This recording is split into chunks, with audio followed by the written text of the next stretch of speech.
હવે હમણાં રાજ્યના ભાગોમાં વરસાદ નથી, પણ લોકલ સિસ્ટમના કારણે આગામી 3 દિવસ પછી વરસાદ પડવાની શક્યતા રહેશે. લોકલ સિસ્ટમના કારણે વરસાદ ભિન્ન ભિન્ન ભાગોમાં પડવાની શક્યતા રહેશે. કચ્છના ભાગોમાં પણ વરસાદ ઝાપટા પડવાની શક્યતા છે. ઉત્તર ગુજરાતના કેટલા ભાગોમાં પણ વરસાદી ઝાપટા પડવાની શક્યતા છે. આ ઉપરાંત રાજ્યના સૌરાષ્ટ્રના ભાગો અને ગુજરાતના કેટલાક ભાગોમાં પણ લોકલ સિસ્ટમના કારણે કોઈ ભાગમાં વરસાદી ઝાપટા પડી શકે. જો કે સાર્વત્રિક વરસાદની શક્યતા નથી. આસામમાં વરસાદ ઓછો થઈ જાય ત્યારે સિંધમાં વરસાદ વધતો હોય છે. એટલે આસામના કારણે સિંધમાં પશ્ચિમ ભારતમાં વરસાદ ઓછો રહેવાની શક્યતા રહેશે.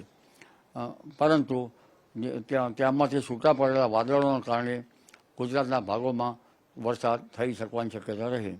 અષાઢી બીજે પણ છાંટા કે હળવો વરસાદ ગુજરાતના ભાગોમાં આવી શકવાની શક્યતા રહે કોઈ ભાગમાં.